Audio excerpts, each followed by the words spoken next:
अस्सलाम वालेकुम, आप देख रहे हैं यूट्यूब चैनल सिंपल मोमिन। बहार अली का नया ड्रामा जुर्म लोगों को काफ़ी ज़्यादा पसंद आ रहा है क्योंकि काफ़ी डिफरेंट स्टोरी है। सास बहू से निकलकर पाकिस्तान ने काफ़ी अर्सा बाद एक सस्पेंस और थ्रिल वाला ड्रामा बनाया है। लोगों ने देखने के बाद ये राय दी है कि काफ़ी ज़्यादा अच्छा ड्रामा है। अब आते हैं इस ड्रामे की स्टोरी की तरफ। इस ड्रामे में काफ़ी सस्पेंस दिखाया गया है। हर करैक्टर को काफ़ी ज़्यादा सस्पिशियस दिखाया गया है। हर करैक्टर को देखकर ही लगता है कि जुर्म इसने ही किया है। ये कहानी है आयला और दानियाल की। दोनों यूनिवर्सिटी में साथ पढ़ते थे। आयला यूनिवर्सिटी की सबसे खूबसूरत लड़की थी और किसी लड़के को लिफ्ट नहीं करवाती थी, लेकिन वो दानियाल को बहुत ज़्यादा पसंद करती थी। लेकिन दानियाल को इसमें कोई ख़ास इंटरेस्ट नहीं था। दानियाल अपनी कंपनी की सीईओ समीना को पसंद करता था, लेकिन समीना अपनी फर्स्ट प्रायोरिटीज अपने काम को ही देती थी। वो काफ़ी ज़्यादा अपने काम में प्रोफेशनल थी। वो दानियाल को इतनी ज़्यादा अहमियत नहीं देती थी, जिसकी वजह से दानियाल का रुझान आयला की तरफ हो जाता है क्योंकि आयला उसको काफ़ी ज़्यादा वैल्यू देती है। इस ड्रामे का मास्टरमाइंड कौन है, वो ड्राइवर या कोई और? जी हाँ, आपको मज़ीद बताते चले कि इस ड्रामे में दानियाल की मदर को भी शक की नज़र से देखा जा सकता है क्योंकि वो भी आयला को पसंद नहीं करती थी। वो किसी और को अपनी बहू बनाना चाहती थी। लेकिन इस ड्रामे का मास्टरमाइंड है समीना, यानी इस कंपनी की सीईओ सामिया। क्योंकि जब समीना को पता चलता है कि दानियाल शादी कर रहा है और उसको छोड़कर वो आयला से कर रहा है, तो वो काफ़ी ज़्यादा परेशान हो जाती है। उसको लगता है कि दानियाल सिर्फ उसको ये अहमियत दे सकता है और किसी को नहीं। समीना आयला से अच्छी दोस्ती कर लेती है ताकि इसे दानियाल के पास के बारे में बातों बातों में बता सके। वो आयला को बताती है कि तुम दानियाल से कभी भी उसके पास के बारे में ना पूछना, ताकि आयला के दिल में उसके पास के बारे में ख्याल आए। और इसे बातों ही बातों में ये भी बताती है कि दानियाल ने उसके काफ़ी ज़्यादा स्केचेस भी बनाए हुए उसे उस रूम तक पहुंचा देती है। आयला समीना के स्केचेस देखकर बहुत ज़्यादा परेशान हो जाती है। उसे दानियाल के पास के बारे में पता चल जाता है। वो दानियाल से पूछती है कि मैं तुम्हारी फियांसी तो मैं हूँ, तो तुमने ये समीना के स्केचेस क्यों बनाए हैं? इसके बाद बात इनके रिश्ते ख़त्म होने पर पहुंच जाती है, लेकिन बाद में इन दोनों के दरमियान सुलह हो जाती है और सब ठीक हो जाता है। आयला और दानियाल की शादी हो जाती है तो समीना अपना अगला प्लान तैयार करती है। उसे पता चलता है कि आयला को ढाबे की चाय बहुत ज़्यादा पसंद है, तो वो किसी बंदे को हायर करती है जो उसे ड्राइवर के ज़रिए ये सारा काम करवाता है। जी हाँ, ड्राइवर के ज़रिए वो किसी सुनसान रास्ते पर इनको ले जाती है और ये सारा प्लान करती है। पहले वो ड्राइवर को गायब करवाती है ताकि सबको लगे कि वो मारा गया है। फिर दानियाल को गाड़ी से उतरवाती है क्योंकि इसका मकसद था आयला को किडनैप करना। इसके बाद जैसे जैसे पुलिस को खबर होती है वो करैक्टर को पुलिस को फ्राहम करवा देती है।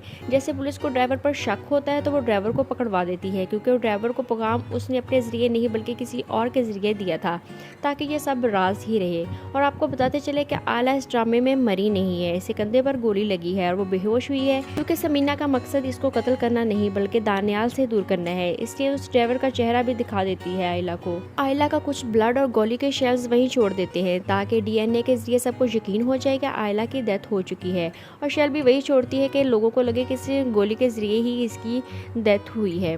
इसके बाद समीना हर उस शख्स से दोस्ती करती है जो आयला के करीबी होता है ताकि किसी को भी उस पर शक ना हो, जैसे आयला की मदर और वो जर्नलिस्ट, क्योंकि समीना को अंदाज़ा हो जाता है कि ये जर्नलिस्ट बहुत ज़्यादा ज़हीन है और वो इस केस की तह तक पहुंच जाएगी। इसलिए वो उस जर्नलिस्ट से काफ़ी ज़्यादा अच्छी दोस्ती कर लेती है ताकि ये जो भी हकायक इकट्ठे करे तो वो उसमें रद्दोबदल कर सके। लेकिन फिर भी इसकी तह तक नहीं पहुँचती। फिर उसको कोई कहता है कि अगर तुम फिर भी इस केस को हल नहीं कर पा रही तो फिर देखो शायद हो सकता है जो बहुत ज़्यादा तुम्हारे करीबी हो और बहुत ज़्यादा तुम्हारी हेल्प कर रहा हो शायद वो ही मुजरिम हो।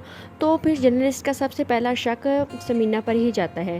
वो सोचती है कि ये मेरी इतनी ज़्यादा हर काम में मदद क्यों करती है, इसको इस केस में क्या मिलेगा और इसका क्या फ़ायदा होगा। जब जर्नलिस्ट को ये पता चलता है कि दानियाल की और समीना की शादी होने वाली है या इनकी शादी की बात इनके घर में चल रही है, तो इसका पहला शक फिर समीना पर ही जाता है।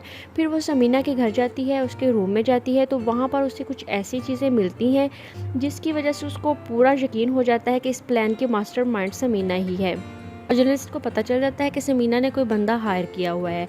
वो समीना का और उस बंदे का पीछा करती है और जब पीछा करती है तो उसको पता चलता है कि उस बंदे ने ही आयला को किडनैप किया हुआ है। फिर जब दानिया और समीना की शादी हो रही होती है तो जर्नलिस्ट वहाँ जाके इस सारा भड़ा फोड़ देती है कि ये सारा कसूर समीना का ही है। वो समीना के बारे में सारा कुछ बता देती है और ये भी बता देती है कि समीना ने ही और किसी बंदे के साथ मिलकर आयला को किडनैप किया हुआ है।